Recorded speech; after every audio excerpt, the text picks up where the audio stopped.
मारण जो है एक तांत्रिक प्रयोग है। तो ऐसा कुछ भी नहीं है कि कोई ऐसे मंत्र पढ़ के कर दे, नींबू वूबू काट के, और आपका मारण हो गया और आप मरने लग जाएं। ऐसा कुछ नहीं होता। मारण का अर्थ होता है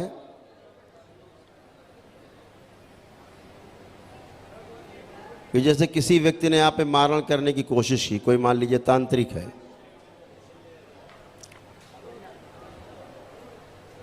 और वो चाहता है कि आप खून की उल्टी कर करके मरें,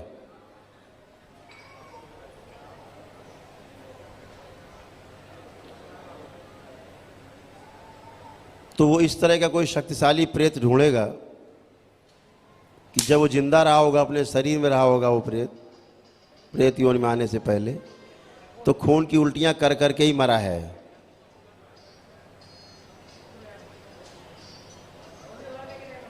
या उसने डालना है कि आपको लकवा मार जाए, लकवा में पड़े पड़े मर जाएं आप, शरीर के अंग आपके काम करने बंद कर दें। तो लकवा में जो लोग मरे हुए हैं वो प्रेत योनि में हैं, उनको पकड़ करके उस मारण में बांधेगा।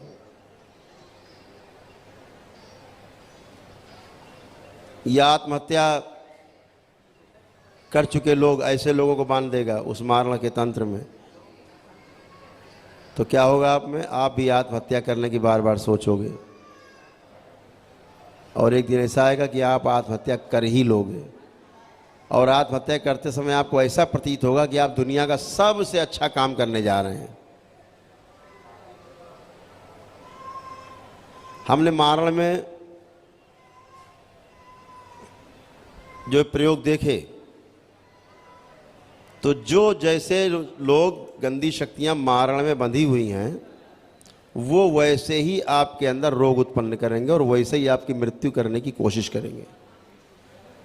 अब मान लीजिए मारण किया गया 600 साल पहले आपके किसी पितृ पे, तो क्या होगा, उस पितृ की, जो पितृ था आपकी, उसकी मृत्यु हो गई, खून की उल्टी से हो गई, या लकवा में मर गया, या आत्महत्या कर ली मारण के प्रभाव में। तो क्या होगा, वो उसी मारण तंत्र में वो पितृ बंध जाएगा, उनका गुलाम बन जाएगा जिन्होंने मारा है उसको। तो अभी 3 थे, अब हो गया उसमें चौथा, 4 शामिल, अब 4 लोग हो गए। अब परिवार के दूसरे लोगों पर ये मारण काम करेगा, जिसके अंदर कभी किसी भावना से, किसी भी लड़ाई झगड़े के बाद आदमी होता ही है, आदमी के अंदर कोई न कोई भाव आता ही है।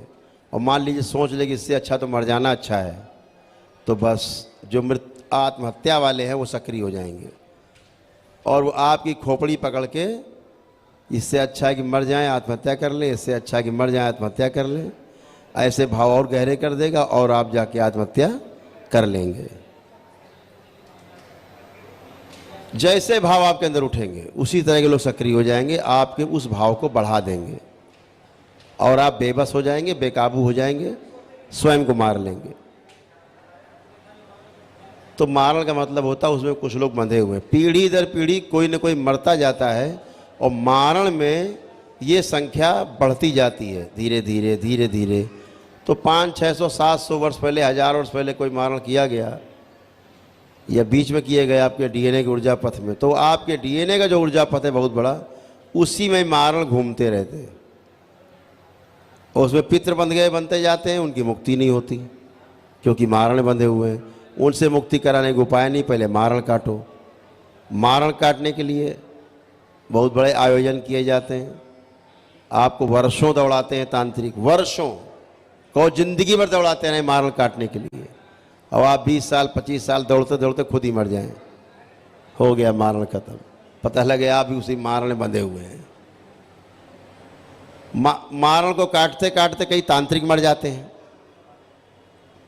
इतनी खतरनाक खतरनाक शक्तियां होती हैं उसमें, काली शक्तियां होती हैं, शमशान की शक्तियां होती, बंधी रहती हैं, उनको काटते समय तांत्रिक ही मर जाते हैं। अब अगर तांत्रिक मर गया तो वो भी उसी मारण में आके बंध गया।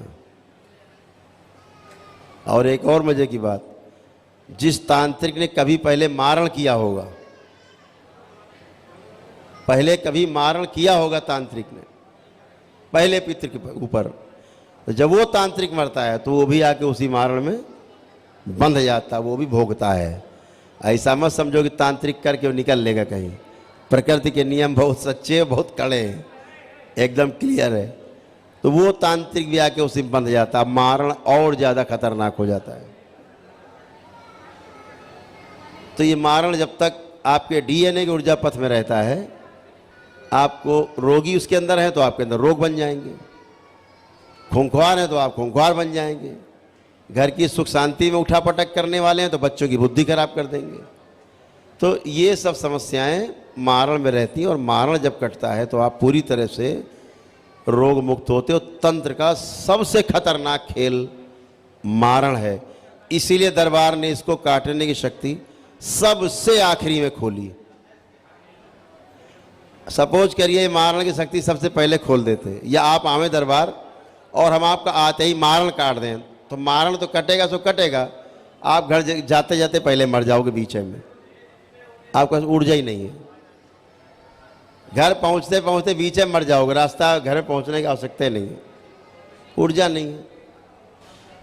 तो जब आप में ऊर्जा की कमी पड़ती है तो दरबार आपको बताता है कि आप खुद ही दिखता है। अभी सबके मारण काटे, बहुत लोगों के नहीं कटे होंगे, मुश्किल 10% लोगों के कटे होंगे सब।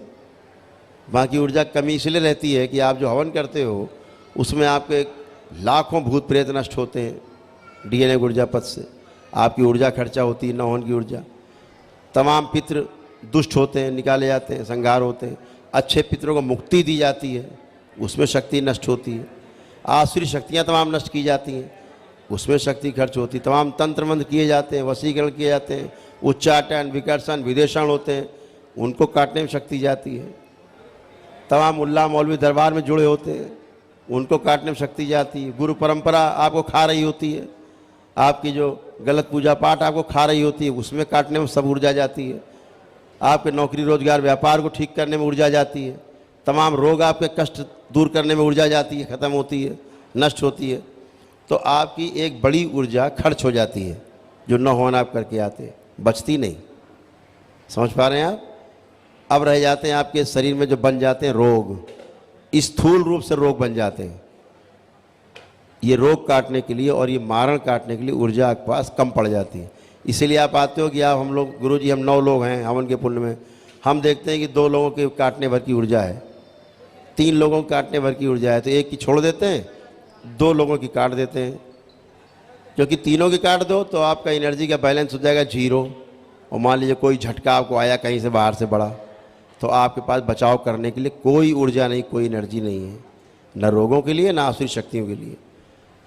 तो जब आप ऊर्जा वृद्धि का हवन करते हैं, ये आरोग्य का हवन करते हैं, तो आपके पास एक बड़ी ऊर्जा खड़ी होती है, और आप उस ऊर्जा से आपकी सब गंदगी जाती है, सारे मारण कटते हैं, सारे रोग कटते हैं, गंदगी जाती है, और ऊर्जा भी आपके पास बनी रहती है आगे लड़ने के लिए।